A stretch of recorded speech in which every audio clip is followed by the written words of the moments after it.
చాలామందికి మెగాస్టార్ చిరంజీవి గారితో సినిమా చేయాలని, ఆయనతో కలిసి వర్క్ చేయాలని, ఒక డైరెక్టర్ కావచ్చు, ఒక మ్యూజిక్ డైరెక్టర్ కావచ్చు, ఒక డ్యాన్స్ డైరెక్టర్ కావచ్చు, ఒక హీరోయిన్ కావచ్చు, ఎప్పుడో రాశాను నేను గతంలో ఆయన మీద దాదాపు 25 ఏళ్ల క్రితం. అందరి గమ్యం చిరంజీవి గారే అని. అలాంటి గమ్యాన్ని మీరు 2 చేతులతో పట్టుకున్నారు. How is your feeling about it? అంటే అది వి కాంట్ ఎక్స్ప్రెస్. అసలు ఊహించలేదు, అలా జరిగిపోయింది అంతే. అది అంతేనా? అంటే మిరాకిల్స్ అనేవి చెప్పి జరగవండి, జరిగిపోయిన తర్వాత తెలుస్తుంది మిరాకిల్ అని. మిరాకిల్ అని అలాగా అంటే మాలాంటి జర్నలిస్టులు చెప్తాం మిరాకిల్ లేదని. మీకు అప్పటికీ మిరాకిల్ అని తెలియదు, జరిగిపోయింది అలాగే. మీరు దాంట్లోనే ఉంటారు, ఆ క్లౌడ్లోనే. నేను ఒక ఇంటర్వ్యూలో ఎప్పుడో చెప్పాను అన్నమాట, లైక్ బింబిసార ఇంటర్వ్యూ జరుగుతున్నప్పుడు ర్యాపిడ్ ఫైర్ క్వశ్చన్స్ అడుగుతారు కదా. అవును. అయితే చిరంజీవి గారితో చేస్తే ఎలాంటి సినిమా చేస్తారు అంటే ఫ్యాంటసీ సినిమా అన్నాను. ఓ అప్పుడే అది నిజమైంది. అది నిజమైంది. మళ్ళీ అదొక ఇమీడియట్గా ఇంత త్వరగా వస్తుందని ఎక్స్పెక్ట్ చేయలేదు. ఓకే, అంటే మీ వైపు నుంచి ఏ ప్రయత్నం దాని పట్ల జరిగిందా అసలు? అది ఎలాగే సార్, చిరంజీవి గారిని రీచ్ అవ్వాలంటే చాలా ఉంటుంది సార్. అంటే ఒక ఫస్ట్ టైం డైరెక్టర్కి ఆ సినిమా తర్వాత కథ రాసుకుని ఆయన దగ్గరికి వెళ్ళాలి అంటే డెఫినెట్ గోల్ ఉంటుంది. బట్ నాకేంటంటే లక్కీలీ ఈ సినిమా అయిపోయిన తర్వాత నాకు యూవీ క్రియేషన్స్ విక్రమ్ ద్వారా పరిచయం అయింది. మళ్ళీ చిరంజీవి గారిని కలిసే అవకాశం దొరికింది నాకు. ఓకే, చిరంజీవి గారిని కలిసి అండ్ చరణ్ కలిసాను నేను. చరణ్ గారు చెప్పిన తర్వాత చిరంజీవి గారికి కథ చెప్పింది. అలా అది ప్రాజెక్ట్ మెటీరియల్ అయింది. ఓహో, యూవీ క్రియేషన్స్ విక్రమ్ నుంచి రామ్ చరణ్ గారి దగ్గర నుంచి చిరంజీవి గారు. ఓహో, తక్కువే జర్నీ కదా. అంటే బట్ ఆయన సులభ సాధ్యులు చిరంజీవి గారు. ఎవరికైనా అంత రిస్ట్రిక్షన్స్ గట్టా, పైగా కథా రచయితలు అంటే మరీ ఆయన చాలా గౌరవిస్తారు. అవును, మీరు అది ఎంజాయ్ చేశారు ఆయన దగ్గర? చాలా బాగా అండి.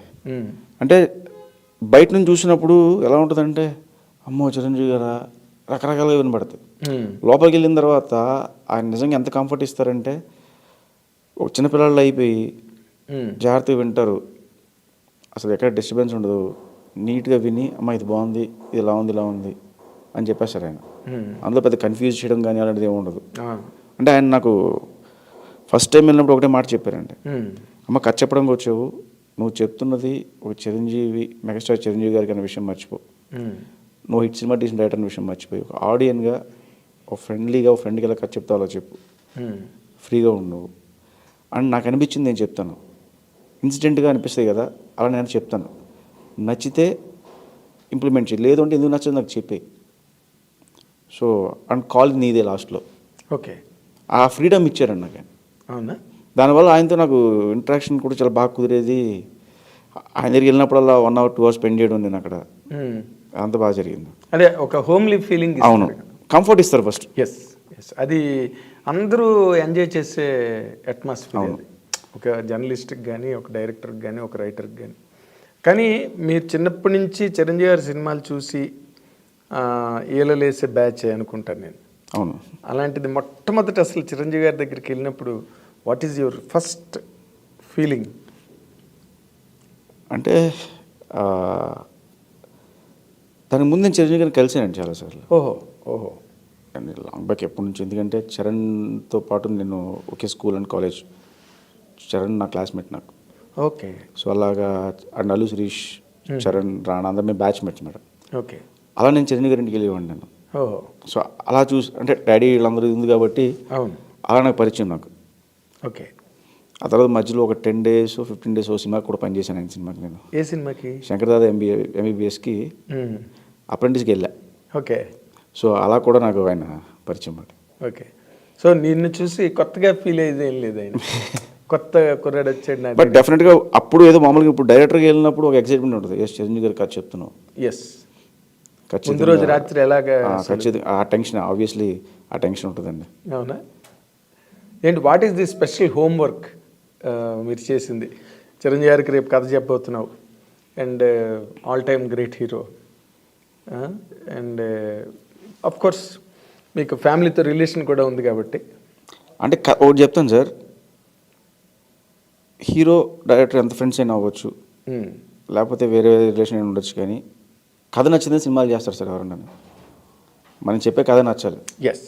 ఈవెన్ బ్యాక్గ్రౌండ్ కూడా ఒకటే చెప్తే ఎక్కడి దాకా తీసుకెళ్తుంటే ఫోన్ కాల్ వరకు తీసుకెళ్తుంది. సార్ ఐఎమ్ సో అంటే ఓకే రామ్మా అంటారు. అక్కడికి వెళ్ళిన తర్వాత మనం కథ చెప్పి ఒప్పించుకోవాలి. మనం చెప్పే కథ నడిపిస్తే తప్పితే ఓకే ఈ నా ఫ్రెండ్ కొడుకు లేకపోతే ఈయన నా అబ్బాయి వాళ్ళ అబ్బాయి అవన్నీ నడవండి. అవును. స్ట్రైట్గా మనం వెళ్ళి చెప్పే కథే మనల్ని నిలబెడుతుంది అక్కడ ఫైనల్ కంటెంట్. ఎందుకంటే కథ విషయంలో ఆబ్లిగేషన్స్ ఇవన్నీ పనిచేయవు. అవును అవును. కథ కంటెంట్ స్పీక్స్ అంతే. ఇప్పుడు ఆయన కథ నచ్చింది కాబట్టి మెటీరియలైజ్ అయిందండి. నచ్చకపోతే అవును వేరే కథ చూసి వేరే వెళ్ళాలి మళ్ళీ. అవును కరెక్ట్ కదా.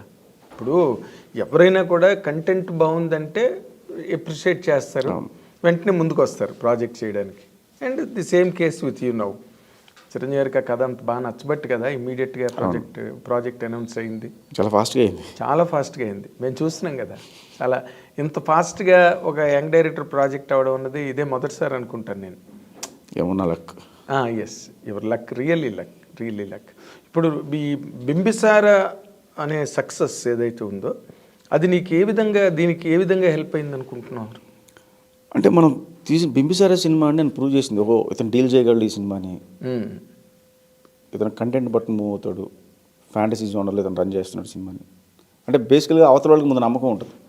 ఓకే ఇంత పెద్ద సినిమా డీల్ చేశాడు అన్న నమ్మకం వాళ్ళు కలిగించింది ఆ సినిమా చూడడం వల్ల. సో ఇప్పుడు నేను కథ ఏదైనా చెప్పినా కూడా వాళ్ళు నా బ్యాక్గ్రౌండ్లో బింబిసార రన్ అవుతుంటుంది వాళ్ళకి. ఎస్. సో అది నాకు బాగా హెల్ప్ అయింది. అన్న లైఫ్ మార్చింది మొత్తం బింబిసార. అంతేగా. అసలు బింబిసార వచ్చిన తర్వాత కదా వశిష్ఠ గురించి మాట్లాడుకోవడం మొదలెట్టారు. అవును. లేకపోతే వశిష్ఠ ఎవరో